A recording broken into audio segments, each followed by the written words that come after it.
Good morning, students. Now we have come to the end of this nucleus chapter, and today, most probably, we are going to conclude it. Our next discussion after nuclear fission, our next discussion is nuclear fusion. Nuclear fusion is defined as the unification or combination of the two light nuclei.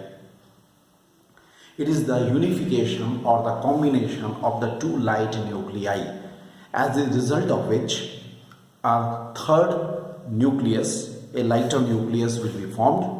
A third lighter nucleus is formed along with the emission of a large amount of energy. Like two important equations I have shown. H21 is deuterium. Okay, it is the deuterium, and H31 is called tritium. This is H21 is deuterium, H31 is tritium. Two deuterium nuclei combined together.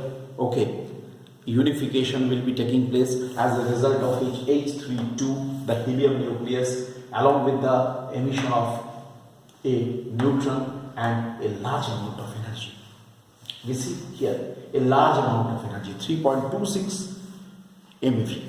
Similarly, if one deuterium and one tritium, they combine, He42, this helium nucleus plus neutron, 17.6 MeV of energy is liberated. Now, the thing is, here what we can say, that in case of at a first sight, you can say that the energy liberated is very small as compared to the nuclear fission. If you remember, in one nuclear fission, in a nuclear fission of one uranium nucleus, okay, 200 MeV of energy was released. Whereas in case of the two deuterium nuclei, if they fuse together, then they are giving us 3.26 or 17.6 like this. At a first glance, at a glance, it is observed that these amount of energies are very small, but actually they are not very small. They are comparable with the energy released in case of the nuclear fission. Because how will you justify it? First, let us justify this, that the energy released in case of the fusion is also not a less amount of energy. How to justify this thing? Okay, if I want to justify this, then what to do? We can say that, let us suppose, try to follow me. Let us suppose in case of fusion, okay, I take 1 gram of H21. In a nuclear reaction, it is important that how many nuclei are taking part, how many nuclei are participating in that. So, we can say that if I take by weight 1 gram of H21, okay, then number of nuclei, how many number of nuclei in this sample? Number of nuclei will be how much? It is 1 into 6.023 into 10 to the power 23 divided by 2. I hope Avogadro's number, amount into Avogadro's number divided by the mass number. This is the number. This is the amount. Okay. Now, as 2 H21 nuclei produce how much energy? 3.26 MeV of energy. This much amount of energy. Then 6.023 into 23 divided by 2 nuclei will give how much amount of energy? Obviously 3.26 divided by 2 into 6.023 into 10 to the power 23 divided by 2, this much MeV of energy. I hope all of you can calculate and you can find out in case of the fusion. Now let us take in case of fission. Let us consider fission. If I want to compare, then we have to take same amount of uranium.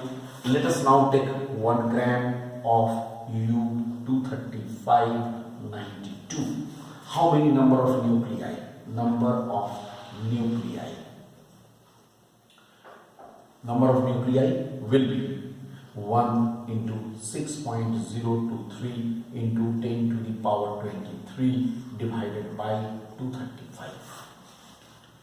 Okay, much less number of nuclei. Just see from here, you just mark here. Nuclei in this case is more than 100 times as compared to this case. Then amount of energy released, how much it will be. If I find out the amount of energy released, if one uranium nucleus gives 200 MeV of energy, okay, then this much amount will give how much amount of energy? 6.023 into 10 to the power 23 divided by 235 into 200. Look, we shall get this much into 200. 6.023 into 10 to the power 23 by this is the number. One nucleus is giving, after fission, gives 200 MeV of energy. So, and now if you just compare, you will see almost they will be similar. That means, as we have seen that in case of the nuclear fission, a large amount of energy, enormous amount of energy is released, and in this case also large amount of energy, comparable amount of energy will be released. So at a first glance, at a first sight, it appears that the amount of energy is small, but actually it is not very small amount of energy. That you have to remember. And you know that hydrogen bomb is the consequence of the nuclear fusion. Just like atom bomb is the consequence of nuclear fission. Okay. Now this is pure. Now we have here. Obviously, let us now see some other aspects. Theoretically, it appears very easy that two deuterium nuclei will unite together, but it is not so simple. It is not so simple to understand. Two nuclei cannot unite together so easily. The two nuclei cannot unite so easily because both are positively charged. There is a constant force of repulsion. So what should be done? Obviously, between the two nuclei there is a potential barrier. They have no sufficient energy to unite together. Then what we have to do? We have to give them such an amount of energy that they will break that potential barrier and they will unite together.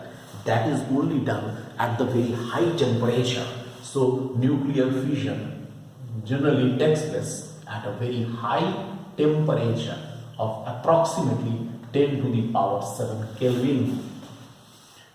In that case, what will happen? The kinetic energy of these nuclei will be so high, so large that they have sufficient energy to overcome the potential barrier or the force of repulsion, and they unite together.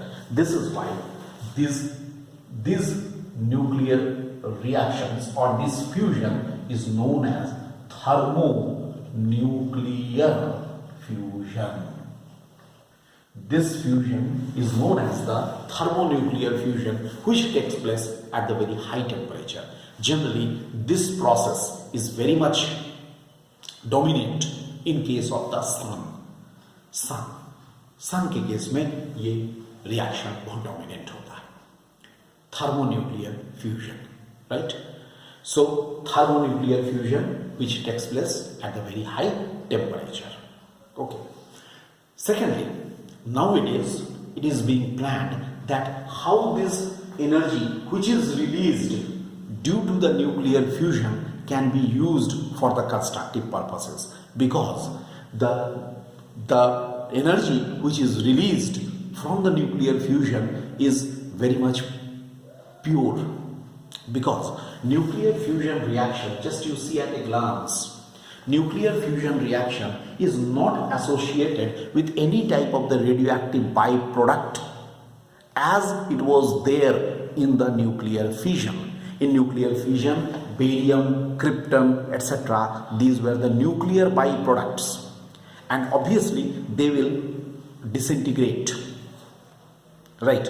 So there was some impurity due to the radioactive byproduct, but in this case there is no question of radioactive byproduct, so energy is very much pure. That's why this energy, it is being thought by the scientists that how this energy can be used for some more productive work, so for some constructive purposes, right?